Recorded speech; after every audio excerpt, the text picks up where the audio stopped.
Welcome, today I am with VIVO Y33s from the European distribution, and we are going to check if this device comes with silicone case in the box. As you can see, here we have this silicone case. It's flexible. I will put it on the phone to show you how it looks.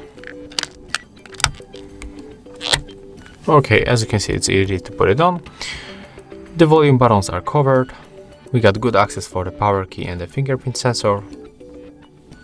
Right here we got cutout for speakers, cover for our USB port, cutout for microphone, jack 3.5mm. At the top, this case comes above the screen, and the same when you take a look on this camera bumper. So when you put this phone in this case on the flat surface, you will be not able to scratch it. That's a good point. If you find this video helpful, remember to leave a like, comment and subscribe.